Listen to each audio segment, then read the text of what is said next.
Alright family, welcome back to the channel. It's your boy DeFi Ryan, and today we're going to go over Shibnobi, take a quick look at the chart, and we're going to look at the anti-FUD Q&A so we can answer all the questions about Shibnobi that some people were concerned about. So let's take a quick look at Shibnobi's Twitter. Right now we're at 119,000 followers. Like I keep saying, don't be surprised if we see 200,000 in about 1 month. So guys, let's get into it.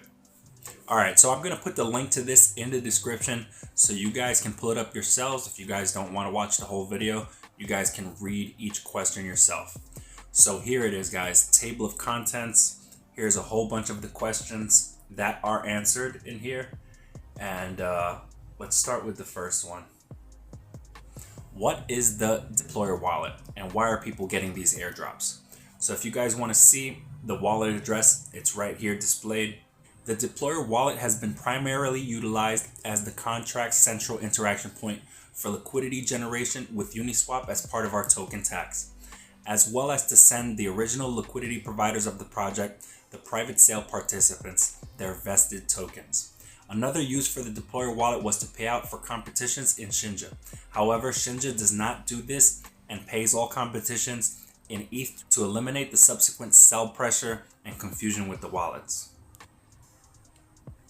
There was a pre-sale for Shinja prior to launch on November 15th to raise initial liquidity and funds for post-marketing. There are no team tokens. The developer team themselves took a part in the pre-sale at the same price point as the other investors, i.e. they bought into the project directly. The vesting schedule is as follows. The tokens vested 33% on launch, 10% on week 2, 16.67 every 2 weeks thereafter until 100% is reached.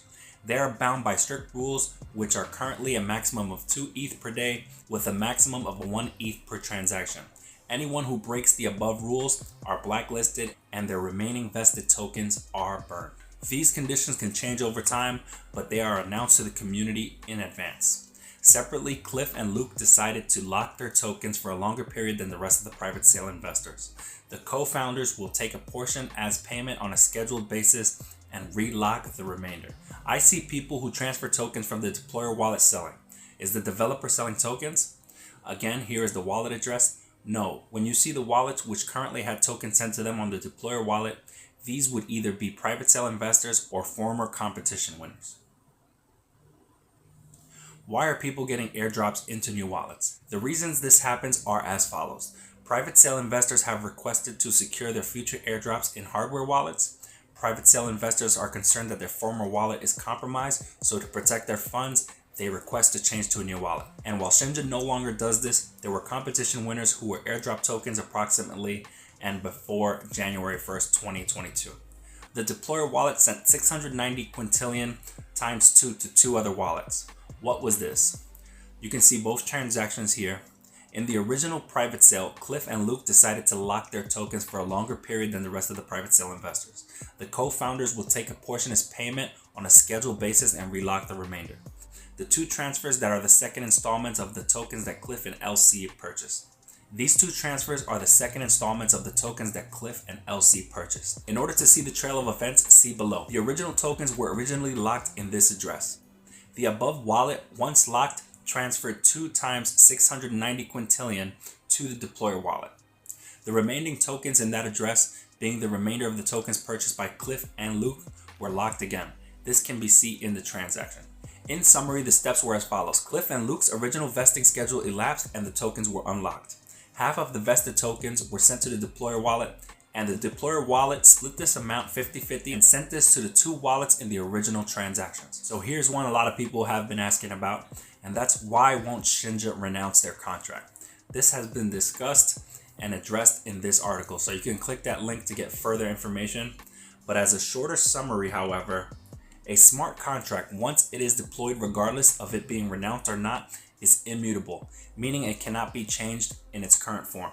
This means that the functions available to an owner wallet are limited to the functions available to the read and write of the contract, which require the owner address. On the Shinja contract, this would include things such as changing fees, whitelisting, blacklisting, and a few others, but they are all accessible and visible here. As it is the blockchain, you can follow every single transaction performed by the owner wallet as it is public record on the blockchain. This means that a contract owner cannot do anything they want. They are bound to the functions available on the contract. The primary concern of an unrenounced contract is the safety of the liquidity pool. People believe that the issue with an unrenounced contract is what is normally referred to as a hard rug pull, meaning that one day the developer might pull or remove the entire liquidity pool and disappear. How a contract with an owner solves this is by locking the liquidity pool with a third party for a period of time so that it is not possible to do.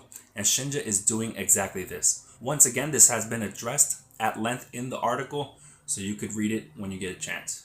Why are there unresolved issues in the Certic audit? Shinja has received an 84 out of 100 on their Certic audit, and the full review can be found on the Certic website of the Shibnobi project. That said, there are still unresolved issues with the contract. Much like the debate surrounding the renouncement, it must be stated that a smart contract, once it is deployed regardless of being renounced or not, is immutable, meaning it cannot be changed from its current form. The Shinja audit by Certic continued after Shinja had been deployed, following a completed tech rate audit prior to launch. The issue is now that the contract cannot be changed without being relaunched. However, Shinja does not feel it is required, as there are mitigation measures and compensating controls that can be implemented to address the findings from Certic. There will not be a final resolution on the static analysis points, as the contract cannot be changed. The issues can be broken into two core categories: centralization and privilege issues. On 4 of the issues, 3 involve risk due to centralization, privilege, meaning that the contract owner can perform specific functions such as setting the tax, whitelist, and blacklist. In order to address the 3 risks related to centralization or privilege, these should not cause concern to investors, as they are not related to the underlying security of the contract, but rather the ownership of the wallets, which is currently only Cliff Fettner. There are a number of ways to address the centralization issue. One example being a contract lock, which locks the contract for a period of time and must allow a set timeline for unlock, for example 48 hours, before processing contract functions. As with the renouncement points before, there are pros and cons to doing this, or other remediation methods. However, these are being discussed with Certic, and the following will be implemented accordingly. Regaining ownership issue. The final issue involved the risk of regaining ownership over the contract, which is not relevant in this case, as Shinja will not be renouncing. As Shinja will not renounce, they will not ever need to regain ownership. This is a fictional scenario at this stage. If only Cliff has access to the financial side of the contract, what happens if something happens to Cliff?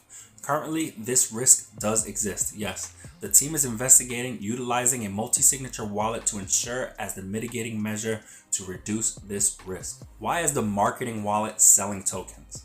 Here's the wallet address if you guys want to check it out. The marketing wallet is the core business wallet that holds the revenue generated for Shinja token, which is used to pay for all marketing efforts, development of the utilities, and ongoing operations for Shibnobi. This means that the money needs to be spent.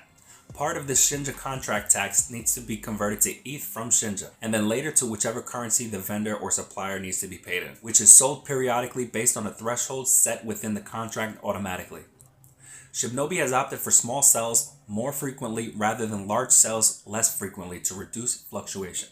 Why is the marketing wallet converting massive amounts of ETH into stable coins? Here's the wallet address you guys can check out.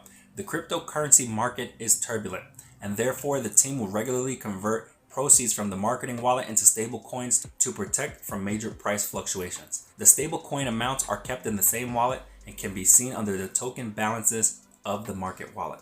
Is Shinja just another meme coin? Other questions here could be, am I too late to invest? Is the token a pump and dump? And many other variations of the same.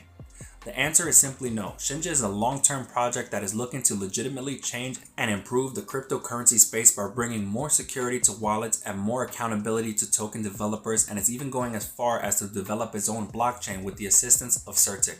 We recommend you look at our utilities as outlined in the article. Why do burns not increase the price of the coin?